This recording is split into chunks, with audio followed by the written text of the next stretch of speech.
warahmatullahi wabarakatuh. Perkenalkan, nama saya Nadia Zahra Putri, nomor BP 1811071001, dari kelas 3 dan 4 Teknik Telekomunikasi.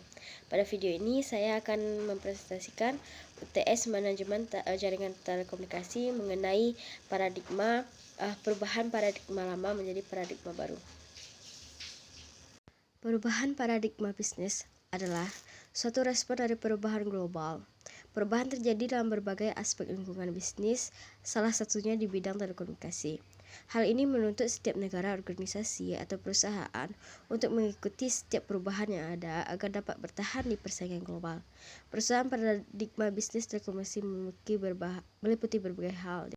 Di antara paradigma itu adalah pasar monopolistik versus pasar kompetitif. Pasar monopolistik adalah pasar yang menerapkan sistem monopoli, sedangkan pasar kompetitif adalah pasar yang menerapkan sistem kompetitif. Salah satu kita angkatkan contoh, yaitu pada paradigma lama itu menganut sistem pasar monopolistik. Contohnya pada PT Telkom dan PT Indosat.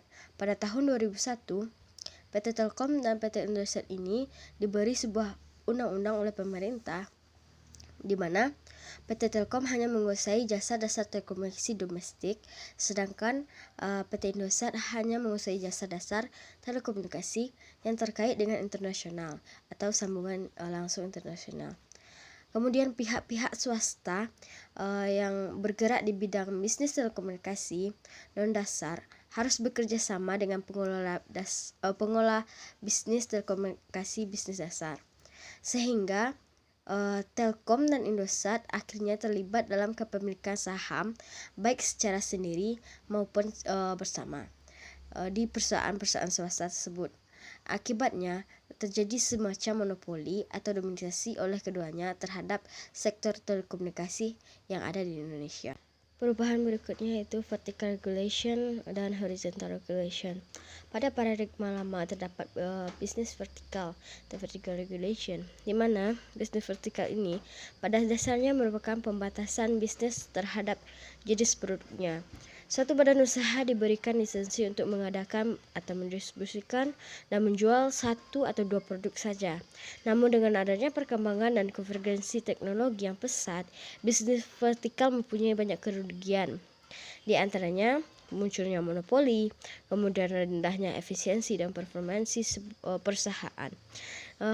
Kemudian datanglah paradigma baru yang menetapkan adanya horizontal regulation, di mana badan usaha akan diberikan lisensi atau pengelola suatu bisnis berdasarkan fungsinya, apakah sebagai penyedia informasi, sebagai penyedia jasa atau servis, kemudian penyedia infrastruktur, penyedia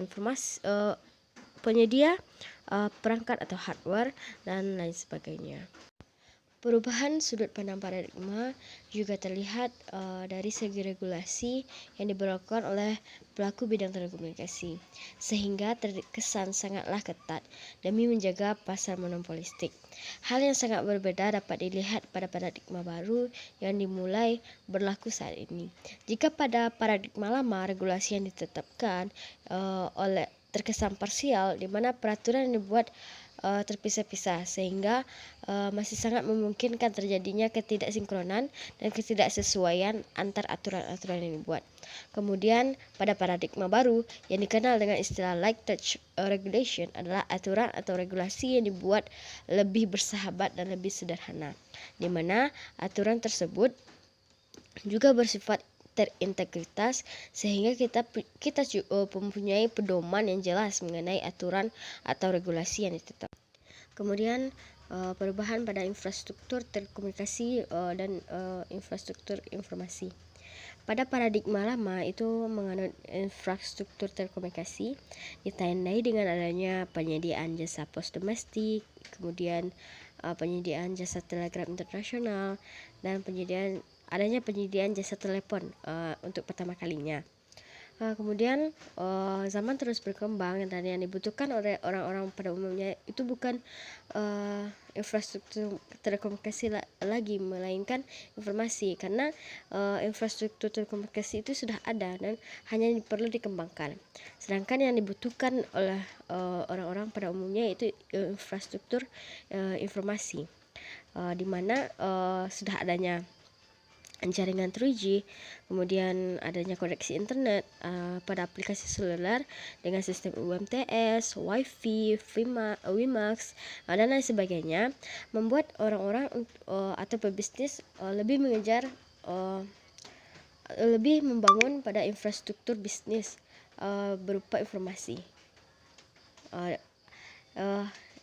Kemudian selain itu pada paradigma baru, pebisnis tersebut juga mengembangkan telekomunikasi Indonesia dengan mendominasikan atau didominasikan oleh layanan berbasis IT. Perubahan berikutnya ada pada pentarifan berbasis waktu dan pentarifan berbasis volume, di mana perubahan yang terjadi dalam skema pentarifan adalah dengan adanya pergantian dari paradigma lama, yaitu pentarifan berdasarkan waktu dan jarak, menjadi paradigma baru, yaitu dengan pentarifan berdasarkan waktu dan volume atau byte.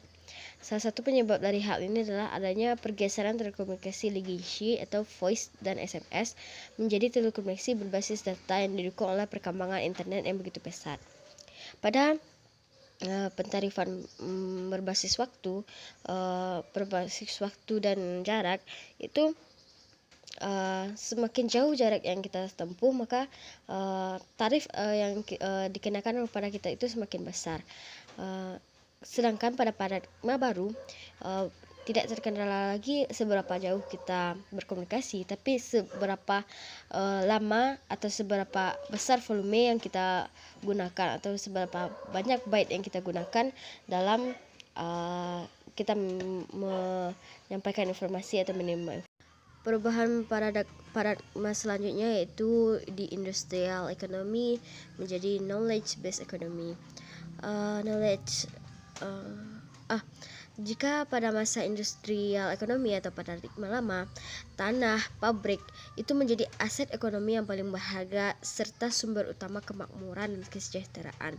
Maka pada paradigma baru ini, ilmu pengetahuan atau knowledge based economy yang menjadi aset ekonomi yang paling utama dan faktor determinan dalam menciptakan kemakmuran kesejahteraan. Ilmu pengetahuan merupakan komponen yang sangat vital untuk membangun kapasitas dan meningkatkan produktivitas, melebihi kekuatan modal dan tenaga kerja.